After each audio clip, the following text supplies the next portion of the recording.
नमस्कार मित्रांनो, GK check point या युट्यूब चॅनलवर तुम्हा सर्वांचं स्वागत आहे. आपण लेखापाल आणि फॉरेस्ट गार्ड आणि येणाऱ्या ज्या टीसीएस पॅटर्न नुसार जे पर्यावरण हा विषय असतो, जो की टीसीएस पॅटर्न मध्ये स्पेशली विचारला जातो. तर या टीसीएस पॅटर्नला डोक्यात ठेवून आपण हा सगळा 12वीचा पर्यावरण घेत आहे. तुम्ही पर्यावरणचे इतर पुस्तक वाचत असाल, काही हरकत नाही, वाचले तर काही प्रॉब्लेम नाही. पण अगदी बेसिक प्रश्न असल्यामुळे आपण काय करतोय की हा 12वीचा पर्यावरण आपण कव्हर करतोय, जेणेकरून तुमचे अगदी बेसिक प्रश्न असतात ते सॉल्व्ह होतील. ठीक आहे. आता हा जो चॅप्टर आहे, या आधीचे 2 चॅप्टर झालेले आहेत, ते व्हिडिओ मी डिस्क्रिप्शन बॉक्समध्ये टाकलेले आहेत.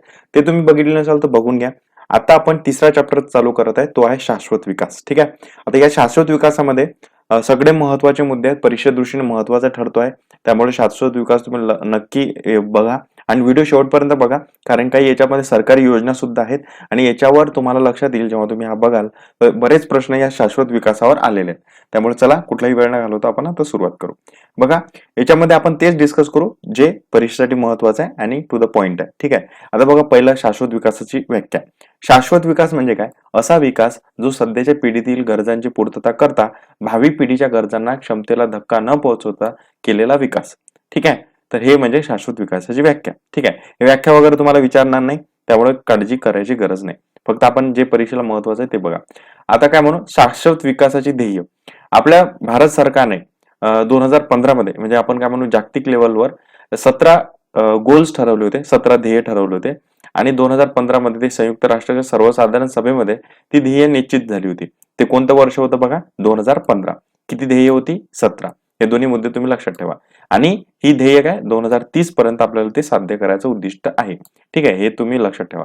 आता ते ध्येय कोणते ते लक्षात ठेवा. ध्येय क्रमांक 1. आणि हा सिक्वेन्स तुम्हाला असाच लक्षात ठेवायचा आहे, 1 पासून ते 17 पर्यंत या सिक्वेन्सने तुम्हाला लक्षात ठेवायचं आहे. त्यामुळे मागे पुढे तुम्हाला करता येणार नाही. तर पहिलं ध्येय बघा, नो पॉवर्टी. नो पॉवर्टी म्हणजे काय? सर्व प्रकारच्या सर्व ठिकाणच्या गरिबीचे निर्मूलन करणे. तर शब्द कोणता लक्षात ठेवायचा याच्यात? गरिबी. ठीक आहे. नो पॉवर्टी इथं पण दिलेलं बघा, नो पॉवर्टी. त्यानंतर ध्येय क्रमांक 2, भूक मिटवणे. सरळ सरळ लक्षात ठेवायचं तुम्हाला काय? No hunger. काय लक्षात ठेवायचं? भूक मिटवणे. तर अन्न सुरक्षा साधने, सुधारित पोषण आहार उपलब्ध करून देणे आणि नैसर्गिक शाश्वत शेतीला, इथं शाश्वत शेती पण लक्षात राहू द्या, शाश्वत शेतीला काय प्राधान्य देणे. तर असं तुम्हाला लक्षात ठेवायचं आहे. मी परत परत रिपीट करत नाही, तुम्ही वन टाइम ऐका.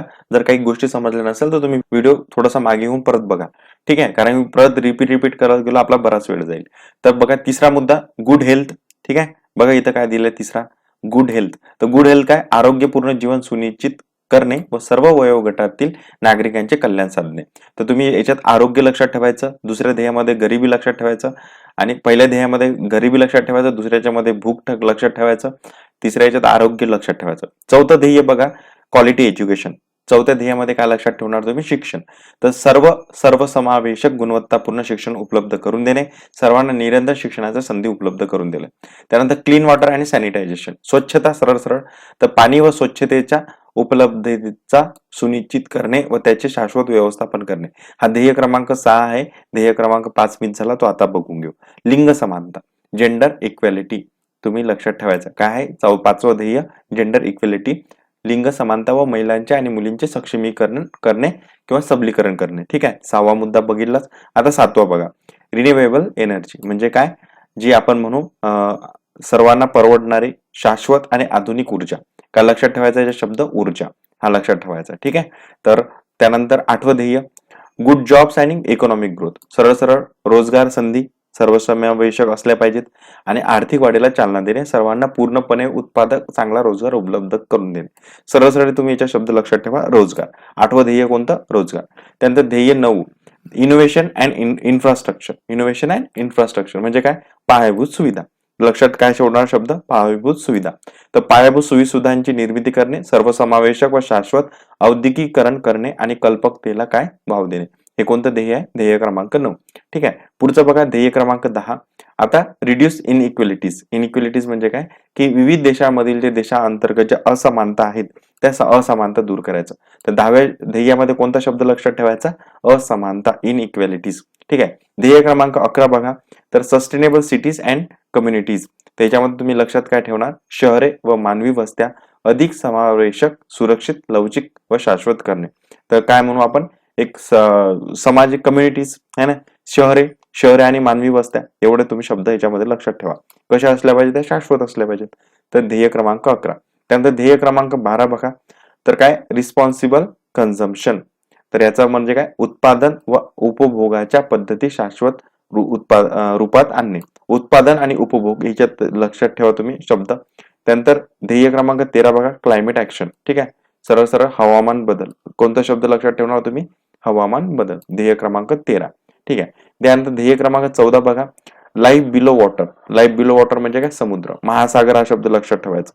महासागर व समुद्रांचे संवर्धन करणे तसेच त्यांच्याशी संबंधित संसाधनाचा शाश्वतपणे वापर करणे, हे कोणतं ध्येय आहे, ध्येय क्रमांक 14. त्यानंतर लाईफ ऑन लँड, जमिनीवरील जीवन. भूपृष्ठीय परिसंस्था, हे आपल्याला लक्षात ठेवायचं आहे.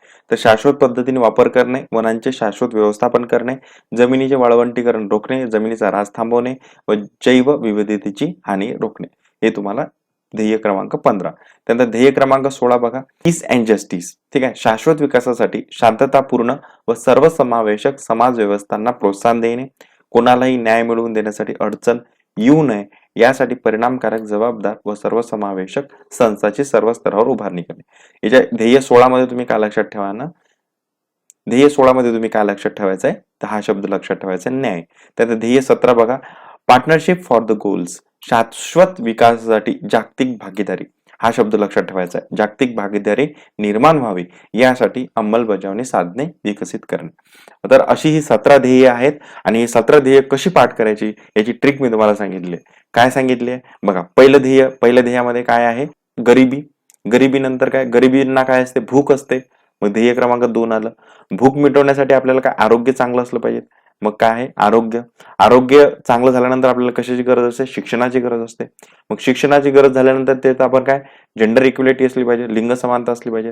मग आपल्याला लिंग समानता हा प्रश्न सुटल्यानंतर काय, स्वच्छता महत्वाची असते. मग स्वच्छता नंतर ऊर्जा भेटली पाहिजे. ऊर्जा भेटल्यानंतर मग काय, आपली ग्रोथ झाली पाहिजे, जॉब्स भेटले पाहिजेत. ठीक आहे, मग आपल्याला काय, पायाभूत सुविधा भेटल्या पाहिजेत. त्यानंतर मग काय, मग परत आपल्या देशांतर्गत काय, असमानता दूर झाली पाहिजेत. मग आपल्या शहरी आणि मानवी वस्त्या सुधारल्या पाहिजेत. त्यानंतर काय, उत्पादन वाढलं पाहिजेत. ठीक आहे, त्यानंतर आपल्या उत्पादन वाढल्यानंतर आपल्या हवामान बद्दल आवश्यक असतो, मग हवामान बद्दल चेंज झालं पाहिजे. त्यानंतर ध्येय, मग हवामान बदल झाला, आपण समुद्र सुद्धा आपले स्वच्छ असलं पाहिजेत. समुद्रासोबत आपल्या काय, जमिनी सुद्धा स्वच्छ असल्या पाहिजेत.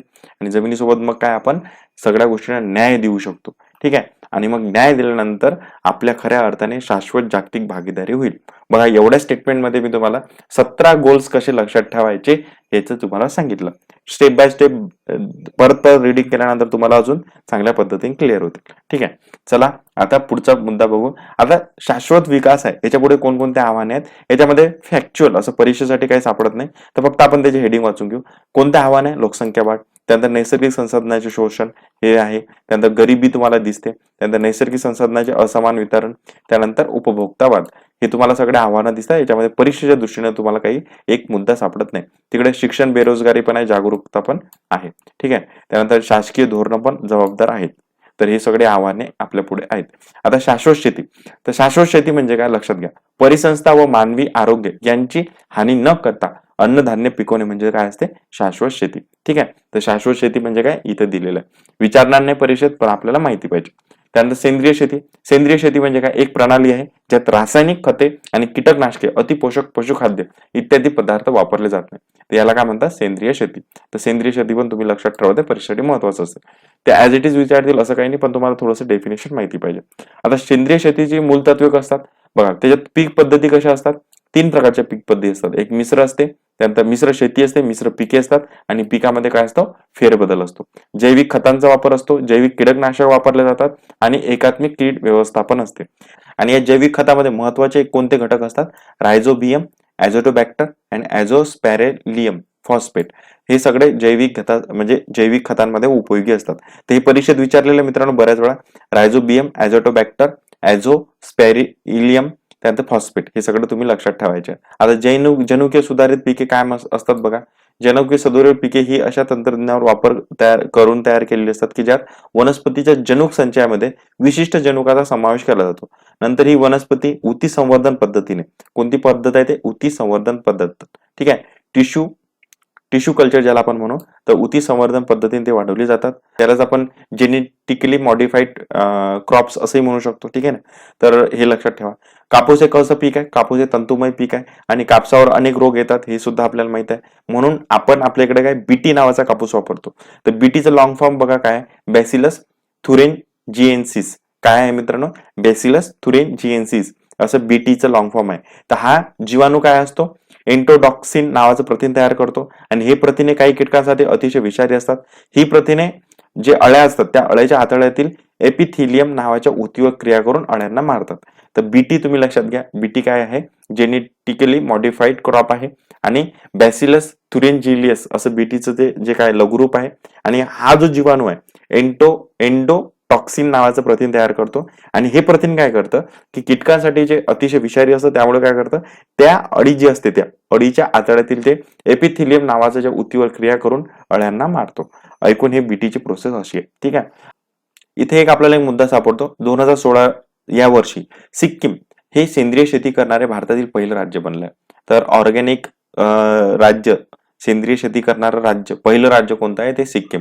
आणि या सिक्कीमवर 2016च्या दरम्यान खूप सारे प्रश्न आलेले आहेत. तर तुम्ही लक्षात राहू द्या, पहिलं कोणतं आहे, सिक्कीम. आता शाश्वत विकासाच्या दृष्टिकोनातून शासनाने कोणते काय काय पावलं उचलले त्याची माहिती घेऊ आहे. आणि मित्रांनो हे महत्वाचं आहे परीक्षे दृष्टीतून, त्यामुळे हे तुम्ही मिस करायचं नाही, व्हिडिओ शेवटपर्यंत बघा. स्वच्छ भारत अभियान पहिलं, तर हे स्वच्छ भारत अभियान कधी सुरू झालं, 2 ऑक्टोबर 2014. डेट लक्षात राहू द्या, परीक्षा दृष्टी महत्वाचं. स्वच्छ भारत अभियान 2 ऑक्टोबर 2014. तर हे शाश्वत विकासाचं जे कोणतं उद्दिष्ट आहे, उद्दिष्ट क्रमांक 6. आणि उद्दिष्ट क्रमांक 6 कोणता आहे मित्रांनो, स्वच्छता रिलेटेड. ठीक आहे, आलं लक्षात, उद्दिष्ट क्रमांक 6. ठीक आहे. आणि हे उद्दिष्टाचं ध्येय होतं 2019 पर्यंत, त्यानंतर हे परत वाढवण्यात आलं सध्या. आता दुसरं योजना बेटी बचाव बेटी पढाव. बेटी बचाव बेटी पढाव कधी सुरू झाली, 22 जानेवारी 2015. कधी सुरू झाली मित्रांनो, 22 जानेवारी 2015. पंतप्रधान यांनी ती सुरू केली. तर शाश्वत विकास उद्दिष्ट क्रमांक कोणता आहे ते, 4 आणि 5. 4 म्हणजे काय, क्वालिटी एज्युकेशन आहे ना, शिक्षण तुम्ही आधी सांगितलं होतं तुम्हाला. आणि 5 म्हणजे काय, लिंग समता. तर तुम्ही लक्षात ठेवा, हे उद्दिष्ट तुम्हाला असे लक्षात ठेवायचे, पाठ करायचे. आणि मित्रांनो तुम्हाला महाराष्ट्र लेवलवर सुद्धा ते लक्षात ठेवायचे. तर सुरुवातीला 100 जिल्ह्यांमध्ये ही योजना सुरू केली होती. ठीक आहे. त्यानंतर तिसरी योजना उज्ज्वला योजना. आणि उज्ज्वला योजनावर अजूनही प्रश्न येतात परीक्षेला, त्यामुळे लक्षात राहू द्या. ही कधी सुरू झाली, 1 मे 2016. कोणत्या उद्दिष्टावर काम करते, उद्दिष्ट क्रमांक 5. आणि उद्दिष्ट क्रमांक 5 कोणता आहे, लिंग असमानता, जेंडर इक्वेलिटी. तर हे पण तुम्ही लक्षात ठेवा. त्यानंतर कोणती योजना आहे ते बघा, प्रधानमंत्री आवास योजना. प्रधानमंत्री आवास, आपण इथं बघा हेडिंग दिसते तुम्हाला, प्रधानमंत्री आवास योजना ग्रामीण आणि अर्बन. ठीक आहे, ग्रामीण आणि शहरी दोन्हीसाठी ती लागू झाली होती. तर ही कधी सुरू झाली, 2015 मध्ये. आणि ही योजनेचं कोणतं उद्दिष्ट आहे, 11 नंबरचं उद्दिष्ट. 11 नंबरचे उद्दिष्ट म्हणजे नेमकं कोणतं उद्दिष्ट मित्रांनो, शहरी आणि मानवी वस्त्या म्हणजेच काय, 11 नंबरचं उद्दिष्ट. त्यानंतर 5वं सर्व शिक्षा अभियान. सर्व शिक्षा अभियान ही आधीच्या सरकारची योजना होती. आणि हे उद्दिष्ट कोणतं आहे, उद्दिष्ट क्रमांक 4. आणि उद्दिष्ट क्रमांक 4 कोणतं आहे, क्वालिटी शिक्षण. तर हे 6 ते 14 वयोगटातील सर्व मुले 2010 पर्यंत शिक्षित व्हावीत असंही त्याचं उद्दिष्ट होतं. ठीक आहे ना. त्यानंतर 6वी योजना आपल्याला दिसते, नमामि गंगे. तर जून 2014 मध्ये ही सुरू झाली. तर पंतप्रधानांनी काय केलं, आपल्या गंगा नदीतील जे प्रदूषण प्रभावीपणे काढण्यासाठी, नदीचं पुनरुज्जीवन आणि संवर्धन करण्यासाठी ही योजना सुरू केली होती. ठीक आहे.